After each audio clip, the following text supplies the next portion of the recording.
The Unspoken Homophobia Propelling the Transgender Movement in Children.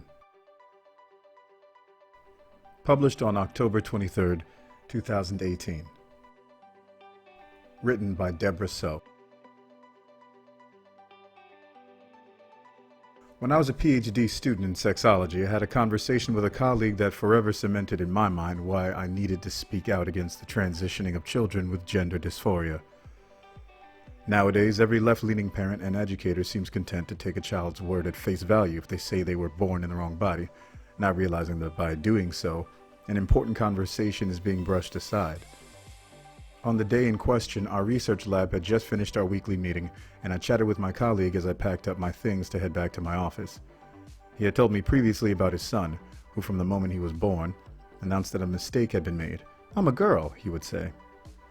As a little boy, his son loved playing with dolls. He would wear his mother's dresses and high heels and wanted to grow his hair long like Princess Jasmine from the movie Aladdin. At school, he preferred the company of girls to that of boys, who were rambunctious and mean. After many years of therapy and fighting constantly about the course of action they would take, his son had come out as gay. I grew up as a straight woman in the gay community, at a time when homophobia was rampant in North American society. I witnessed the harassment and ignorance that my friends faced on a daily basis. Most, as a result, hid their sexual orientation from anyone outside of the community, and few were openly out to their families. Although things have definitely improved since then, discrimination against gay people still exists. And as I've watched as glowing stories about transgender children have flooded every progressive news outlet over the last few years, every one of them appalls and saddens me. Because the underlying story that the public isn't privy to is that many of these children would have grown up to be gay, but are instead undergoing a new form of conversion therapy. Conversion therapy seeks to change a person's sexual orientation. No mental health professional in their right mind conducts this type of therapeutic intervention anymore, because it is understood that sexual orientation is immutable from a very young age. Gender identity, however, whether someone feels masculine or feminine, is flexible in prepubescent children and grows more stable into adulthood. Therapy that seeks to help gender dysphoric children grow comfortable in their birth sex, known in the research literature as the therapeutic approach, has been conflated with conversion therapy. But this is inaccurate. All of the available research following gender dysphoric children longitudinally shows that the majority desist. They outgrow their feelings of dysphoria by puberty and grow up to be gay in adulthood, not transgender. Children will say they are the opposite sex because that's the only language they have to express to adults that they want to do things the opposite sex does. Cross-sex behavior has been shown to be a strong predictor of homosexuality in men.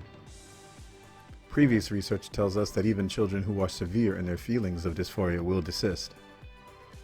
Another phenomenon that points to homophobia as a possible motivation for transitioning is that of rapid onset gender dysphoria, ROGD, wherein adolescent and college-aged girls suddenly declare to their parents they want to transition without any previous signs of being distressed about their birth sex. This desire to transition usually manifests during or after puberty, yet these girls don't meet any of the diagnostic criteria for gender dysphoria. A study published last month on ROGD, one that gained widespread media attention for infuriating transgender activists, found that a large proportion of those girls had come out as lesbian or bisexual prior to coming out as transgender. Why would this be the case?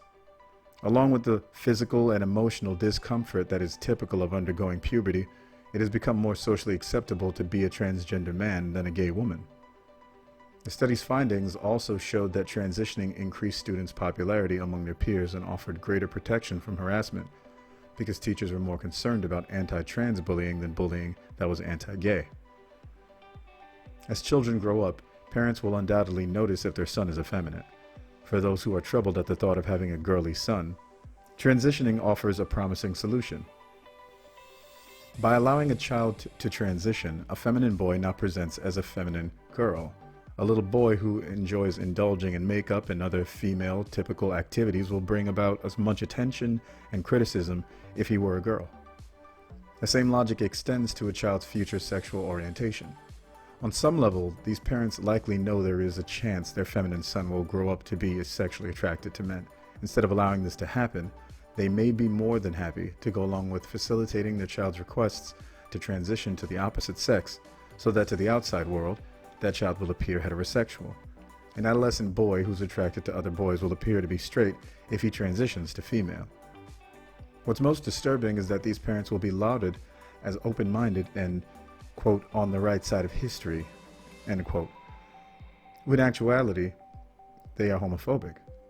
In some cases, a child may internalize their family's anti-gay sentiments, which adds to their desire to transition.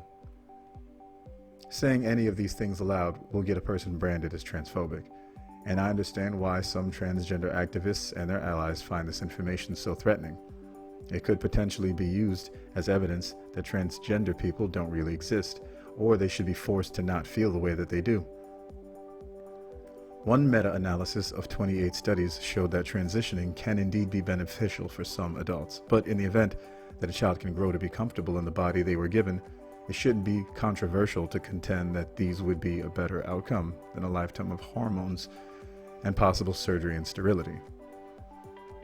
Since I began writing about this issue several years ago, many of my friends have told me how relieved they are to not have grown up in today's political climate.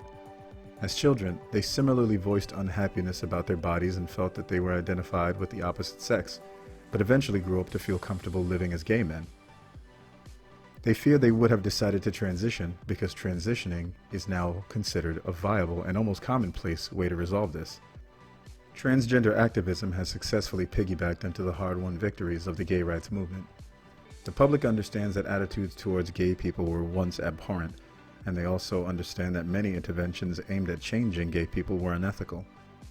Most empathic people have consequently been persuaded that being transgender is the same, in this regard, as being gay, that it is something that shouldn't be questioned, should always be affirmed. Yet of children who exhibit signs of gender dysphoria, we aren't yet able to tell who will fall into the category of those who will desist, which is the majority, as opposed to the minority who persist and who would actually benefit from transitioning. In determining the answer, we must be resolute in following the scientific evidence, and not forget that gay people deserve love and acceptance too. Deborah W. So holds a PhD in sexual neuroscience research from York University and writes about the science and politics of sex. Follow her at Dr. Deborah So. That's DrDebraSoh.